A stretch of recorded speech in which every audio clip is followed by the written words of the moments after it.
Hello there, people of the internet. So I was having a discussion. Oh, my discussions. Oh boy, I love my little circle of people that I talk to. I was having a discussion with actually somebody who, you know what, where I know this guy from doesn't matter. I was having a discussion with this guy and we were talking about bullets' abilities to pierce through armor. And I figured, you know, that would actually make a fun little video. So let's go ahead and talk about that on a video. I have me an 8mm Mauser bolt action rifle. This right here is my Kar 98 CE 1944 production. And I actually have a sight hood on it now. I've decided to go ahead, bite the bullet, pick up one of these, throw it on there because none of my Mauser rifles had sight hoods on it. And I wanted my Kar 98 to have one. But anyway, this right here, the reason why I have this out here is because I also have some of this stuff right here. I don't have any armor piercing ammunition. Just, you know, I'm sure that somebody's gonna go and be all upsetty spaghetti about that. Hate to burst your bubble, but I do have Turkish ammunition. This is lead core full metal jackets, but this stuff travels faster than the normal ball ammunition that people are used to. Normally people are used to seeing, with 8mm Mauser, they're used to seeing 197, 198 grain projectiles, which travel roughly around 2,500 feet per second. Well, this Turkish stuff will travel around 3,000 to 3,100 feet per second. And as a result, I have seen tests with this Turkish stuff on how it is better at penetrating things than the heavier, slower moving 8mm Mauser ammunition. So me and my buddy were just kind of talking about this phenomenon. If you have a larger bullet, like the actual composition of the bullet itself matters less than some other factors in it to some extent. If you have a lead core projectile, such as this Turkish 8mm Mauser stuff, and you were to put it against a steel core 8mm Mauser ammunition, as a matter of fact, I have some old German S&K ammo. I might actually run this as a test down the road whenever I get the means to do so. But if you were to put this faster moving, softer projectile up against a slower moving, harder projectile, the faster moving round will actually penetrate better than that slower moving round, even though the core of that slower moving projectile is stronger. In order to pierce through a hard material, what you need is speed. Not necessarily composition to some extent, but speed will definitely get you way more than the composition of the projectile. Now, if you have yourself a tungsten core bullet traveling at the same velocities that the Turkish stuff is traveling at, of course that's going to do better, even if the bullet is larger and heavier. But speed is definitely what you want whenever you are penetrating items. Not only that, but let's say, well, how would I start this part of the discussion here? Let's go ahead and say that you had two 150 grain bullets, right? One is an 8mm and one is a 30 caliber projectile. Both are the same weight and both travel at the exact same velocities.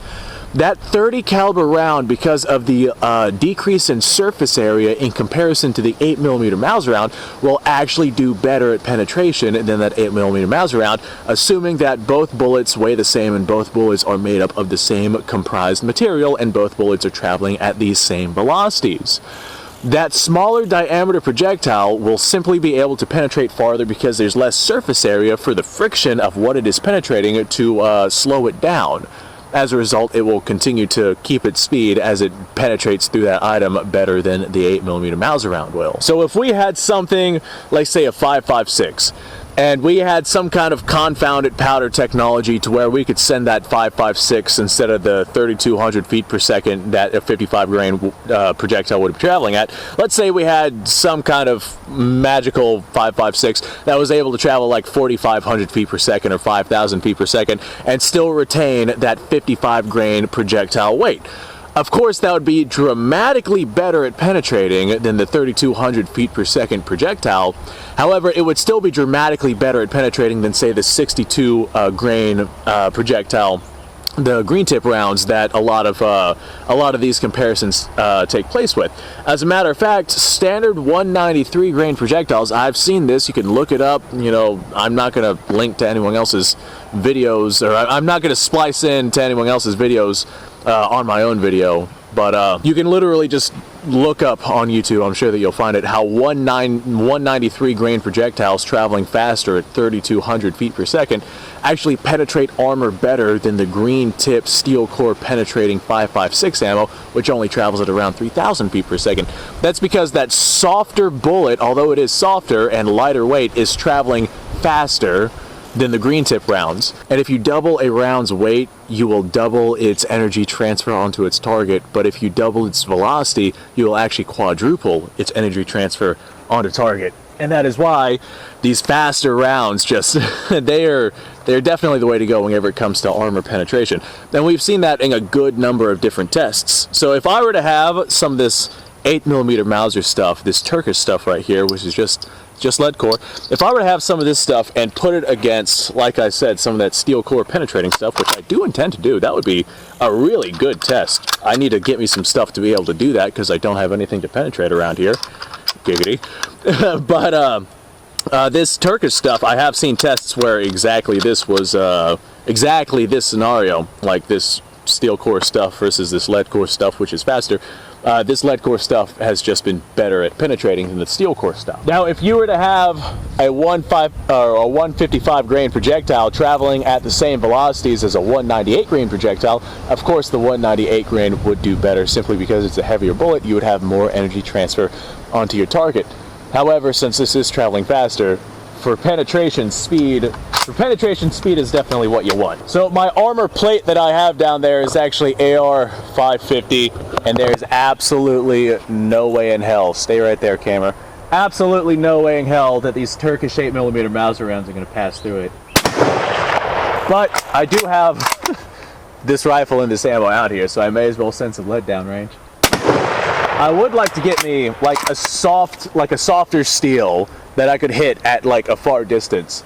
And I would like to hit it with some of these 155 grain projectiles lead core and then a 198 grain steel core. That would be a fun test.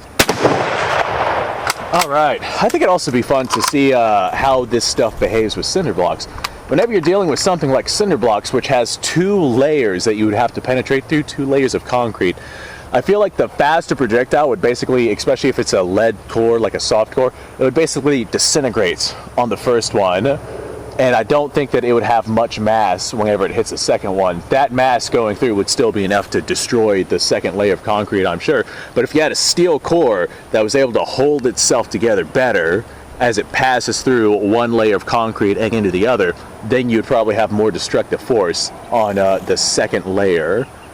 That would be a fun test. That would be a very fun test, but I don't have what I need to be able to make that happen right now. This is basically me just telling you guys what makes ammunition effective against armor, what makes penetration happen so efficiently based off of your ammunition type, and it all boils down to velocity. As a matter of fact, like I said, 5.56 out of a full-length barrel, which can get you decent velocities of 3,200 plus feet per second, is actually rather decent at penetrating armor, especially at short distances, even if you are using lead core projectiles. So I feel like this video was kind of all over the place, but I also still feel like I managed to relay the information that I was looking to relay. If you're looking to pierce something, you want velocities. If you are not rocking like a really hard purpose-built armor piercing round, like something that doesn't have a tungsten core, I mean, with lead you can do a lot with some lead if you get yourself the velocities behind it. But whenever it comes to something like tungsten or having some kind of titanium, like solid built, purpose-built penetrator inside of a projectile, that typically boils down to that penetrator being a significantly harder material than whatever metal it is that you're hitting, and that is probably a topic for another video. I'd like to make some comparisons with things like that. Actually, that would be a lot of fun. Oh boy, that would be a lot of fun. Thanks for watching, folks. I appreciate your time. Like, subscribe, share. Description below, link to all sorts of stuff. Go and go check that out. You guys go off, have yourself a fantastic day. I'll see y'all on the next episode. I'm going to go grab some more 8mm Mauser ammo because I fired Turkish stuff through this, so now I have to clean this rifle. So I may as well fire some more ammunition through it since I have to clean it anyway. I will see y'all. I'll see y'all later.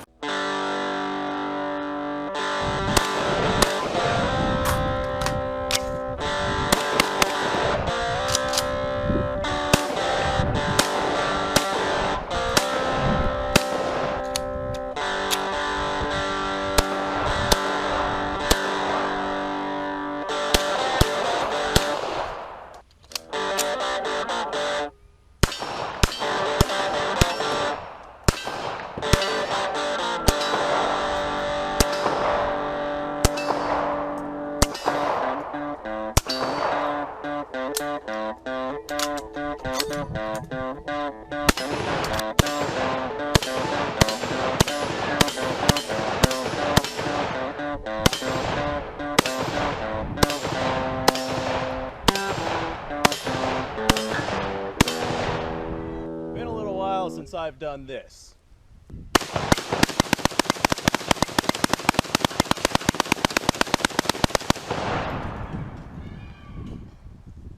Bonnie and Clyde be damned.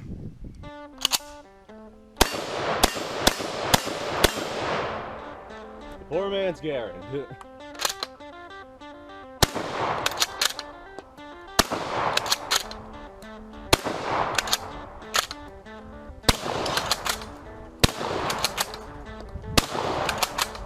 It's a shame that bolt-action shotguns aren't more mainstream.